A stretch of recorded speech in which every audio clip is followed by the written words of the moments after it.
دین کا جو بھی معاملہ ہو، ایک بات میں بنیادی طور پہ کہہ دوں، جو بھی معاملہ ہو، جو بھی اصطلاح ہو، جو بھی بات ہو،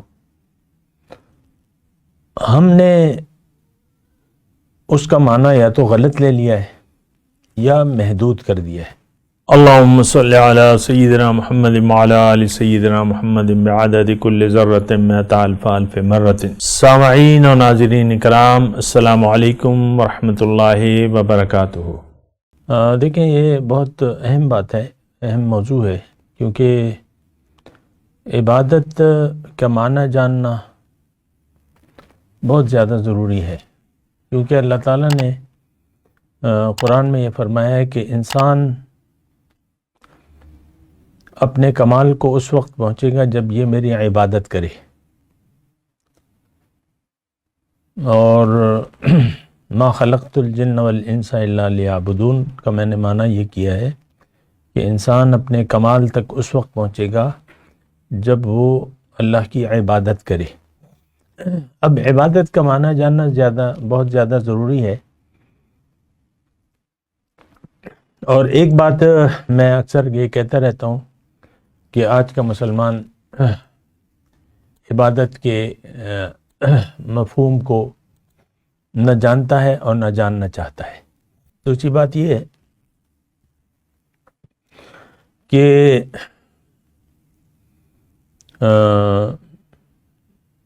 دین کا جو بھی معاملہ ہو، ایک بات میں بنیادی طور پہ کہہ دوں، جو بھی معاملہ ہو، جو بھی اصطلاح ہو، جو بھی بات ہو، ہم نے اس کا معنی یا تو غلط لے لیا ہے یا محدود کر دیا ہے۔ اور یہ میرا چیلنج ہے کہ کوئی بھی اصطلاح دین کی، توحید ہو گیا، رسالت ہو گئی، آخرت ہو گئی، انسان کی اپنی ذات ہو گئی، تو عبادت، تقوی، بندگی، دعا، ان ساری چیزوں کے معنی یا تو ہم نے غلط لیے میں یا محدود کر دیے، نہایت محدود کر دیے، تو یہ غلط ہے، ایسا نہیں ہونا چاہیے۔ اور عبادت کا تعلق تو ہم سے ہے، انسان سے ہے۔ انسان کا کمال، انسان اپنے کمال کو اس وقت پہنچے گا جب وہ اللہ کی عبادت کرے، اور اگر یہ نہیں کرتا تو پھر یہ اس کے لیے اللہ تعالیٰ نے سورہ 3 میں فرمایا ہے کہ ثم رددناہ اسفل السافلین، پھر اس کو اسفل السافلین کا درجہ حاصل ہوگا، سب سے نچلے طبقہ۔ اور سورہ بینہ میں ہے کہ جو عبادت کرتا ہے وہ خیر البریہ ہے، تمام مخلوقات سے افضل، اور اگر نہیں کرتا تو یہ شر البریہ ہے، مخلوقات میں شریر ترین لوگ ہیں۔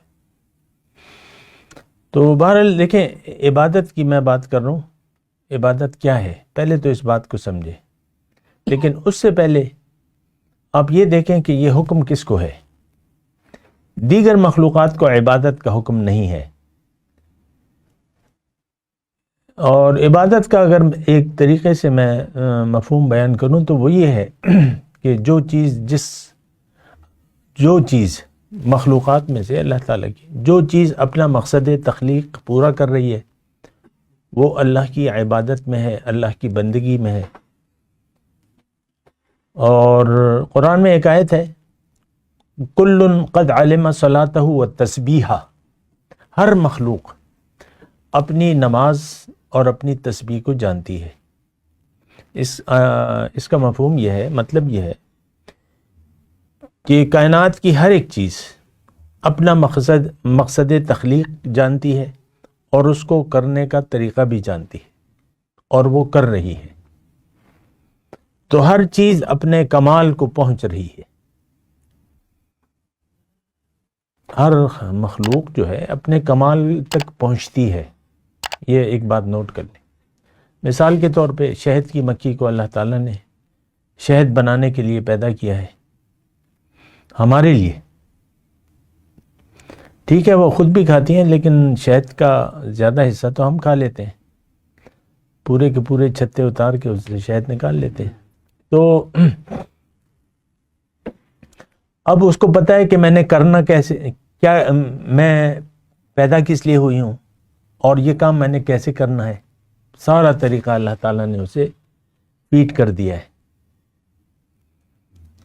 مکھیاں بہت دور دور کا سفر کرتی ہیں اور واپس اپنے ہی گھر واپس آتی ہیں، ورنہ وہ ڈبے تو، وہ جو آج کل فارمی مکھیاں ہیں نا، ڈبے تو 60 70 80 100 ڈبے ہیں، تو ہر مکھی اپنا ڈبہ بھی جانتی ہے اور وہ اپنا کام کر رہی ہے. میں ویسے ایک مثال کے طور پہ بات کر رہا ہوں. اسی طرح اب اوپر آسمان کی طرف نظر دوڑائیں. سورج اپنا کام جانتا ہے، اپنا مقصد جانتا ہے، اپنے کام سے واقف ہے اور وہ کام کر رہا ہے جب سے وہ پیدا ہوا ہے. مئی جون جو ہے وہ گرمی کے مہینے ہیں اور جنوری دسمبر جنوری یہ سردی کے مہینے ہیں. یعنی ایک خاص فاصلہ، ایک خاص تناسب، وہ جانتا ہے اپنا کام. تو عبادت کی میں بات کروں. دیکھیں عبادت یعنی جو کام تمام مخلوقات اللہ کی اطاعت میں ہیں، کر رہی ہیں اپنا کام. انسان کا مقصد جو ہے وہ دنیا نہیں ہے. ہمیں اللہ تعالیٰ نے دنیا کے لیے نہیں بنایا ہے. وہ الگ بات ہے کہ ہم نے ایک زبردست ٹھوکر کھا لی ہے اور دنیا کو اپنی منزل قرار دے دیا ہے. اب ہماری پریشانی صرف دنیا کی ہے، آخرت کی نہیں ہے. آج ہر مسلمان دنیا کی فکر میں ہے. دنیا کی لالچ اور دنیا کی فکر، اس کا نتیجہ اس کا رخ دنیا کی طرف، اور ساری سوچ اس کی دنیا کی ہے. آپ دیکھ لیں آج کا بچہ ہو، جوان ہو، بوڑھا ہو، 80 سال کا بوڑھا ہوگا دنیا کی باتیں کرے گا. قبر میں ٹانگیں لٹکائی ہوں گی، جب پاس بیٹھو تو دنیا کی بات کرے گا. یہ کریں گے، وہ کریں گے، ایسا ہونا چاہیے، ویسا ہونا چاہیے. تو یہ سب امت کا یہ حال ہے. پوری امت گمراہ ہے، راستہ خطا ہو گیا ہم سے، ہم بھٹک گئے. ہمیں چلنا تھا اللہ کے راستے پر اور ہم دنیا کو مدعا بنا کے دنیا کے راستوں پر چل رہے ہیں. ساری سوچ، تمنائیں، امیدیں، توقعات، منصوبے دنیا کے ہیں. یہ بڑی تباہ کن سوچ ہے اگر ایسا ہے، اور حقیقت میں ایسا ہے کہ آخرت کی سوچ نہیں ہے. جبکہ اللہ کے رسول نے ہمیں واضح طور پہ بتایا ہے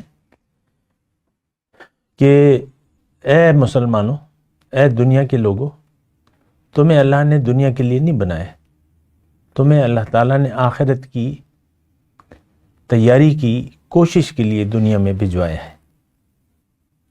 دیکھیں جب یہ زندگی ختم ہوگی اور ہم آخرت میں جائیں گے جس پر ہمارا یقین نہیں ہے، بالکل نہیں ہے، تو وہاں پر کیا ہوگا؟ اللہ تعالیٰ نے فرمایا واضح طور پہ قرآن میں ہے، وَفِي الْآخِرَةِ عَذَابٌ شَدِيدٌ وَمَغْفِرَةٌ مِّنَ اللَّهِ. آخرت میں یا تو شدید عذاب ہے یا بخشش ہے اللہ کی. تو اب ہمارا خیال تو یہ نہیں ہے. ہم سب موت سے ہمکنار ہونے والے ہیں اور انتقال ہونے والا ہے ہمارا، منتقل ہونے والے ہیں ہم اس دنیا سے. لیکن ہم نے اپنا رخ پھیر لیا ہے دنیا کی طرف. آخرت کی زندگی پر ہمارا یقین صفر ہے، اور جو کچھ بھی ہے وہ روایتی ہے، باتیں ہیں، بس دعوے ہیں، باتیں ہیں، اور کچھ بھی نہیں ہے. بہرحال عبادت کیا اور کیوں، اس پہ میں مزید بات کروں گا اگلی نشست میں. آخر دعوانا الحمدللہ رب العالمین. مولایا صلی وسلم دائما ابدا على حبیبک خیر الخلق کلہم.